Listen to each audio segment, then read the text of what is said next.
Good morning, ladies and gentlemen. My name is Courtney Jane Solo.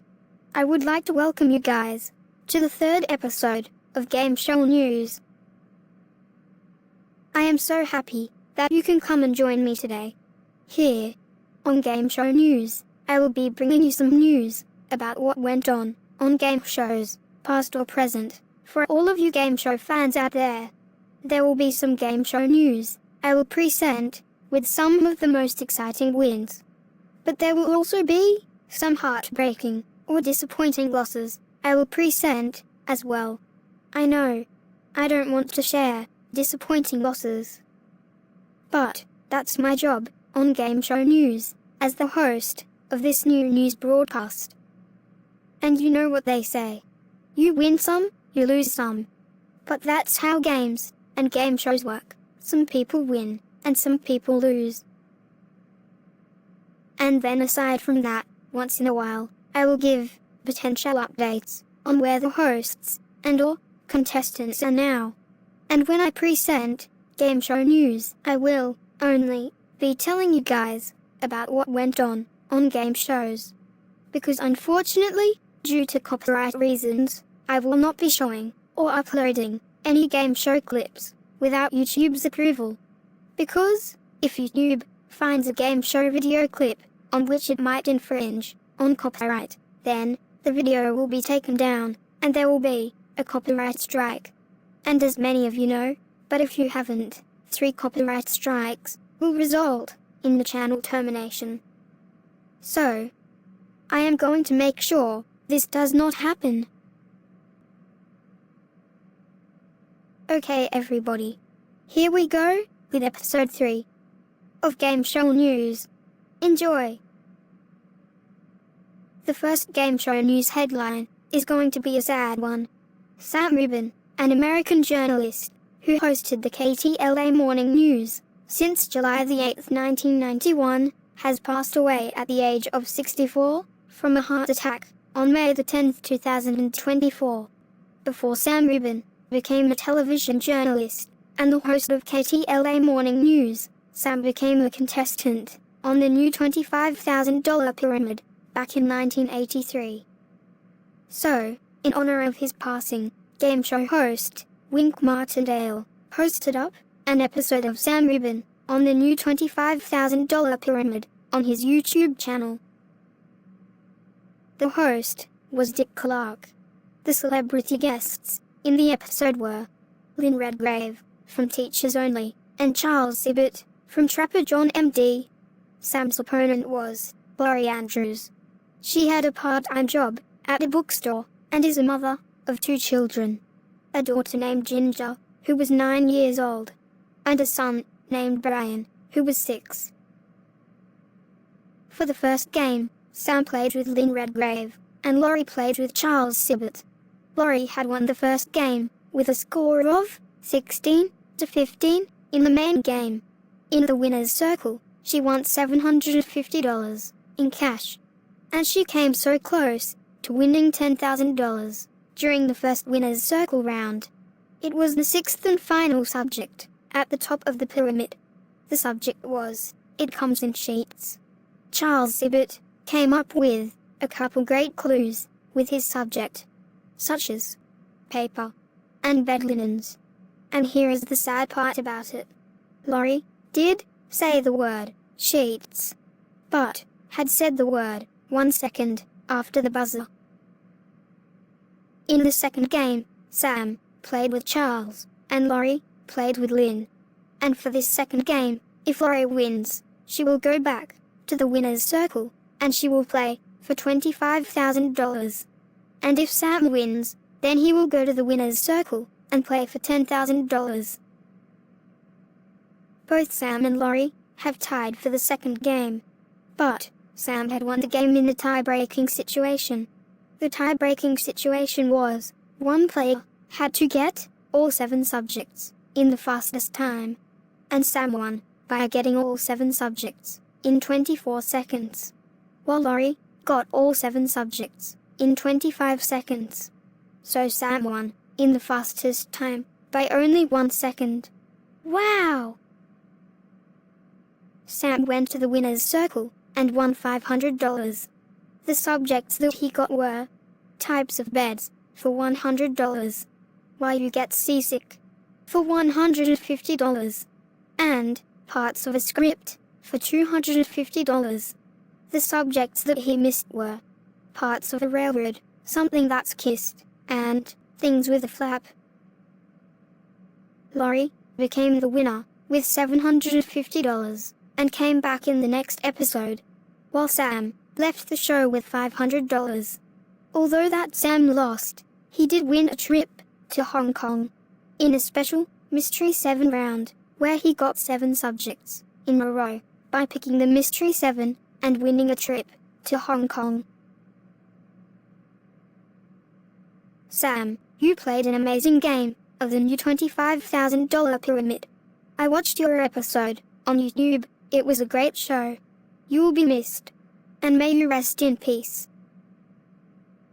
And I would like to give a big thank you to Wink Martindale for posting the episode.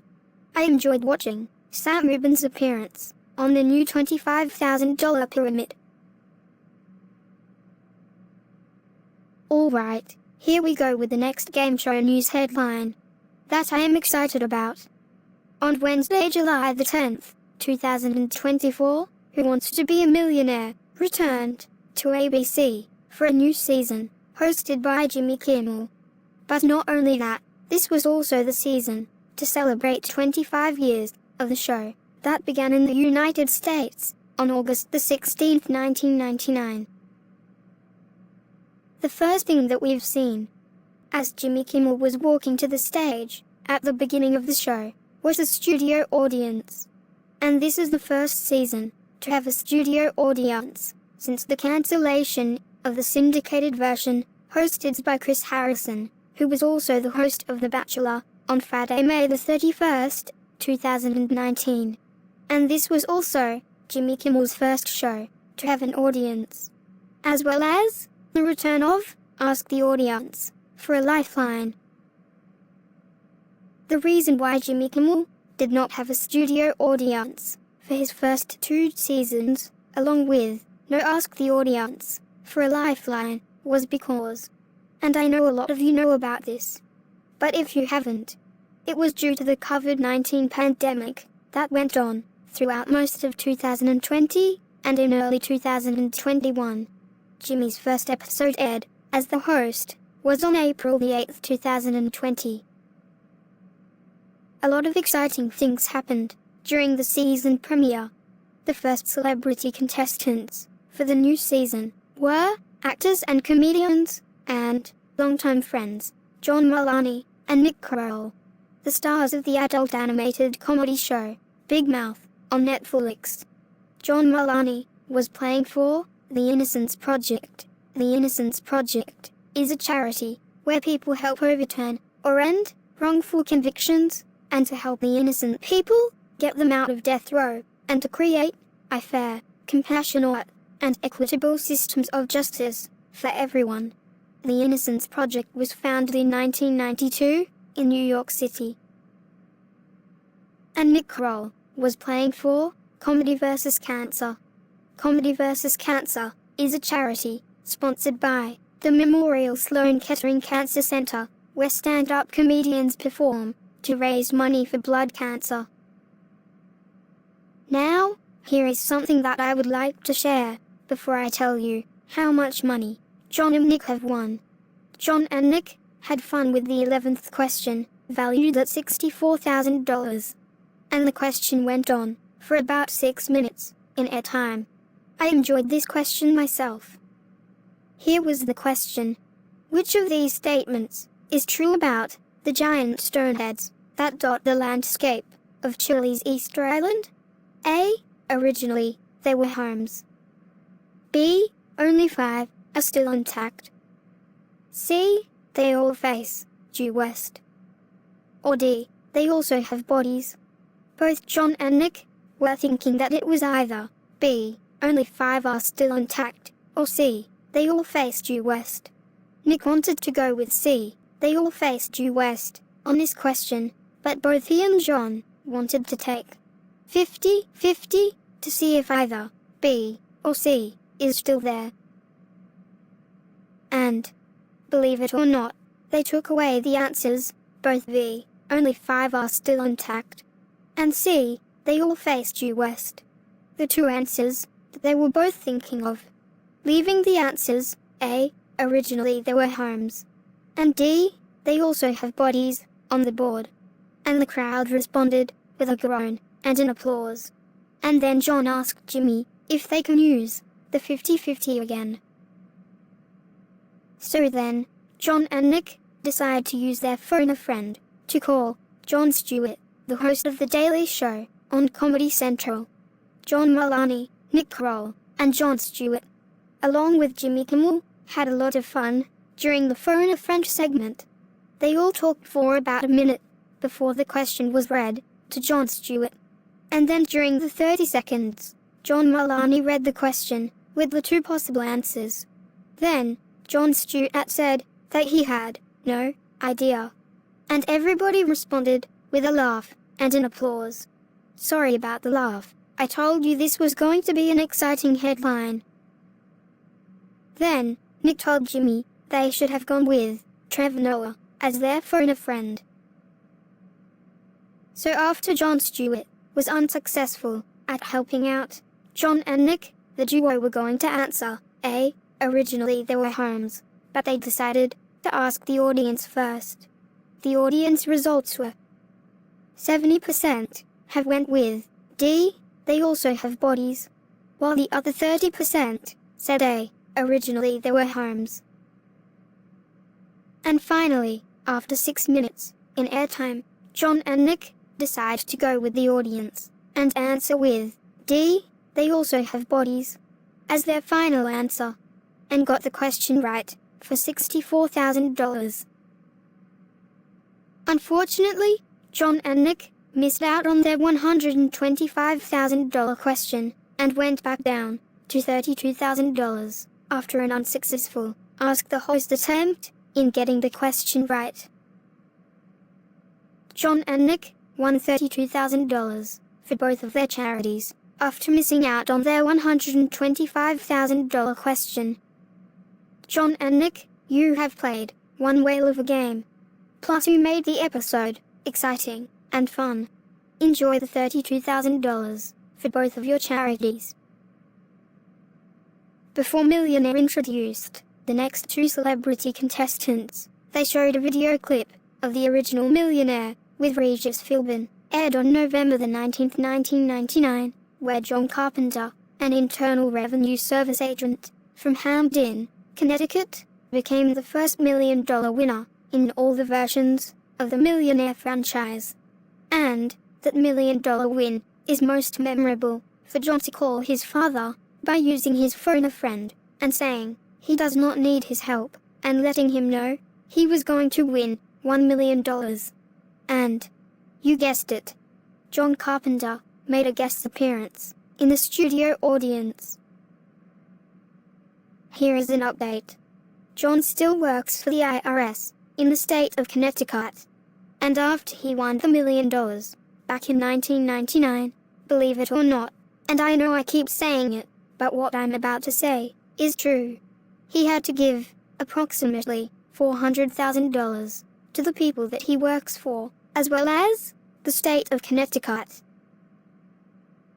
And after John made a cameo, they introduced the famous Nickelodeon duo who starred in the movie Good Burger 2 last year, Kenan Thompson and Kel Mitchell, and they've been friends for more than 30 years.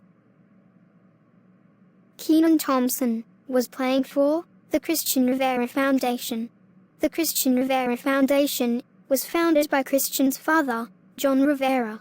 John started this charity because he lost his son at 6 years old to brain tumor. And this charity is for people to help raise money for a rare brain tumor disease called diffuse intrinsic polyglioma. And Kel Mitchell was playing for the National College Resources Foundation. The National College Resources Foundation is a non-profit charity where scholarships are given on the spot for kids and help students by getting in to a college expo in Los Angeles. Keenan and Kel won $32,000 for both of their charities after they missed out on their $64,000 question. And I have to say, even though that Keenan and Kel missed their question, $32,000 is still a nice amount of money for both of their charities. Well done, Keenan and Kel. And I enjoyed the new Good Burger movie from last year too. Alright, here we go with the next game show news headline. The next game show news headline that I want to talk to you guys about is from Jeopardy. Aired on June the 19th, 2024. The contestants were returning champion Adriana Harmeyer with $349,600 after winning 15 games. She is an archivist from West Lafayette, Indiana. Next was Drew Basile. He is a graduate student from Birmingham, Michigan. And lastly was Tekla Sota. She is a non-profit strategist from Chicago, Illinois. Here is what happened during the Double Jeopardy round. The score was Adriana in the lead with $12,900. Drew was in second place by only $100 behind Adriana with $12,800, and Tekla in third place with $4,400. For this portion of the game, it was Drew's turn to pick. He selected historic ships for $1,200, and before Ken Jennings reads the answer, the screen showed that there was the Daily Double. After Drew found the Daily Double, he makes a wager of $10,000. Here was the answer to the Daily Double, the world's largest aircraft carrier. For 10 years, it was built, starting in October 1943, and named for a battle 16 months before. Then, Drew took a deep breath and responded, "What is Midway?" And he got it right, bringing his score to $22,800. At the end of the game, Drew ended up becoming the new champion, winning $23,482. Tekla finished in second place and took home $3,000. And 15-time champion Adriana finished in third place and got a $2,000 consolation, bringing her total winnings to $351,600. You know, I almost forgot. Here was what Drew did in Final Jeopardy. In Final Jeopardy, Drew wrote down what is Jeopardy to his Final Jeopardy answer. In 1978, a new cologne for men came out called This What's Being Played in the company's iconic logo. The correct response is, what is Polo? It was correctly guessed by Tekla. After Drew wrote, what is Jeopardy, host Ken Jennings jokingly asks, what would it smell like? Flop sweat. That was good humor right there. And here is a quick update. Drew won 7 games, and a total of $129,601. In his 8th game, he lost against a contestant named Kat Pisa-Corno, who is a nurse from New York. Drew finished in second place on June the 28th, 2024, and got the $3,000 consolation, bringing his winnings to $132,601. Drew, congratulations on winning over $100,000. And I enjoyed watching that $10,000 gamble on your Daily Double, including that funny Final Jeopardy response on your first game. Good luck in the Tournament of Champions when you come back. Also, to Adriana, good luck to you in the Tournament of Champions as well. And congratulations on your 15 games and over $300,000. Alright, here we go with the next game show news headline. On Tuesday, July the 16th, 2024, Ryan Seacrest posted up a video clip of himself arriving at the set of Wheel of Fortune at Sony Pictures in Culver City, California, for his first taping day on Instagram.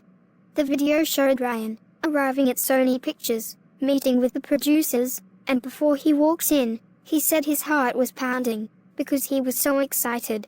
He also got to wave to a poster of Pat and Vanna outside. Inside, Ryan got to spin the wheel, and said that the wheel sounded soothing when he spun. Then, Ryan got to go backstage, and got to see older video clips of the show. One of those video clips is where Pat and Vanna pie each other in the faces at the end of an episode. He also got to stand by a cardboard photo of Pat and Vanna and asks, "Who's taller?" He then points to the cardboard Pat and said, "He is." Shocker. And there is also a lot of cool memorabilia backstage, like a Wheel of Fortune pillow, one of Vanna's dresses, an Emmy for Outstanding Game Show, plus a Guinness World Record, where Pat Sajak set a record for the longest game show host to host the same show back in 2019. And at the end of the video, Ryan was trying to do a jump, but he couldn't. So instead, he got to skip his way out with joy. Ryan, good luck to you on your first season as host of Wheel of Fortune. Season 42 will premiere on Monday, September the 9th, 2024. And I would like to give you guys a quick update about Celebrity Wheel of Fortune. Although that Pat Sajak hosted his last episode of the current syndicated version of Wheel on June the 7th, 2024, it is announced that Pat Sajak will be hosting Celebrity Wheel of Fortune for Season 5. Season 5 of Celebrity Wheel of Fortune will premiere on Monday, October the 7th, 2024 on ABC. Alright everyone, that is going to wrap up game show news for this week. Please tune in next time, where I am going to have more game show news headlines in stores for you, past or present. Thank you guys for tuning in to episode 3 this week. I will see you next time for episode 4 of Game Show News. You all have a great day. Bye bye.